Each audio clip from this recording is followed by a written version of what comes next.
ہے، لیکن جس میں حیا نہیں وہ مجلس میں آ کے بھی گناہ کرتا ہے، نگاہ حرام میں مبتلا ہوتا ہے۔ ایران کا جوان نام ہے رضا، کہتا میں بڑا گنہگار، جو انچولی میں سن چکے ہیں لیکن جنہوں نے نہیں سنا ان کے لیے بیان کر رہا ہوں۔ نام ہے رضا، کہتا ہے مولانا میں اتنا گنہگار تھا کہ جب غصہ آتا تھا تو اپنی ماں پہ بھی ہاتھ اٹھاتا تھا، باپ کو بھی مارتا تھا، تعلیم نہیں تھی، تربیت نہیں تھی، عقل نہیں تھا، حیا نہیں تھی، یہاں تک کہ ماں باپ کی باتوں سے تنگ آیا اور گھر سے نکل گیا۔ میں نے ایک فلیٹ جا کے کرائے پہ لیا، اس پہ رہنے لگا۔ راتوں کو دوست آتے تھے، دوستوں کے ساتھ مل کے کبھی جوا کھیلتا، کبھی شراب پیتا، کبھی بدکاری کرتا۔ پورا سال میرا اسی طرح گزرتا۔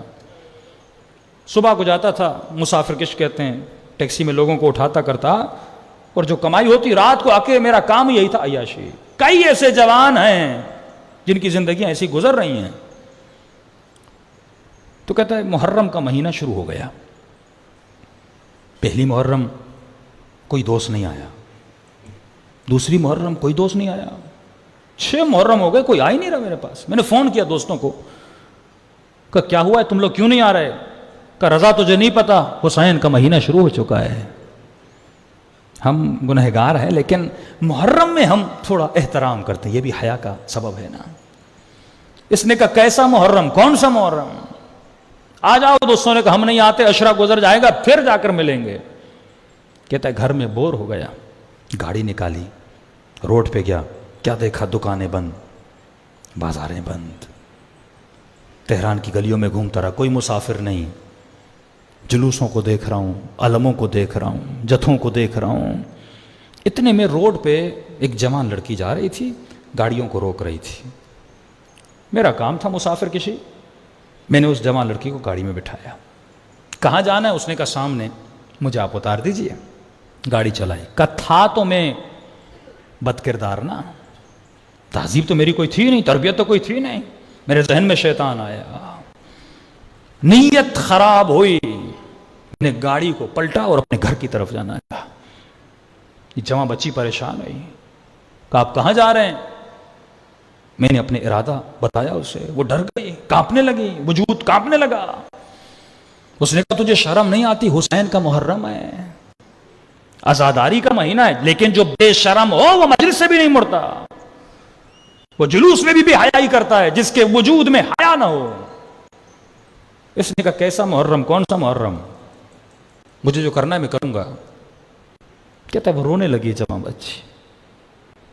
اس نے کہا محرم کا حیا نہیں کرتے، میں سید ذاتی ہوں، میرا حیا کر۔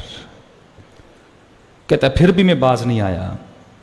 اس نے کہا اگر میرے سید ہونے کا حیا نہیں کرتے، میری اماں زہرا کا حیا کر،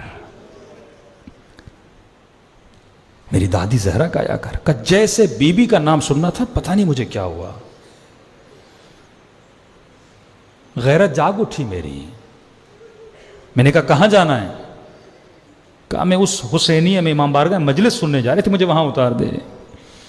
کہتا میں نے گاڑی کو پلٹا، اس امام بارگاہ پہ پہنچا، اس خاتون کو اتارا۔ جیسے اتارا تو مجھے کہنے لگی کہ میں اپنی اماں زہرا سے تیرے لیے دعا کروں گی۔ تم نے میری ماں کے نام کا حیا کیا نا، تو چاہتا تو گناہ کرتا، میں بے بس تھی، بگڑ چکی تھی یہ منظر دیکھ کر۔ اور جب اس نے واسطہ دیا، ماں باپ کے گھر جہاں پر ہے، گاڑی کو روکا اور میں گیا امی کے گھر، دروازہ کھولا، گھر میں کوئی نہیں۔ کیا کرتا؟ میں نے ٹی وی کو آن کیا۔ کہتا جیسے ٹی وی آن کیا تو اتفاق سے ٹی وی پہ جنت البقیع دکھایا جا رہا تھا، اور مسائے پڑھنے والا جناب سیدہ کے مسائے پڑھ رہا تھا کہ مسلمانوں نے نبی کی بیٹی کا حیا نہیں کیا، اتنے گھنٹے دربار میں کھڑی رہی لیکن حق نہیں دیا، اسی نبی کی بیٹی کے پہلو پر آگ بھرا دروازہ گرایا۔ کہتا یہ سن کر میرا کلیجہ پھٹنے لگا، اتنے بے حیا تھے مسلمان۔ کہتا میری آنکھوں سے آنسو نہیں رک رہے تھے۔ اچانک ٹی وی کی تصویر بدلی اور کربلا دکھانے لگے۔ پھر اس نے کہا اسی نبی کے نواسے کو کربلا میں گردن کے پیچھے سے کاٹا گیا۔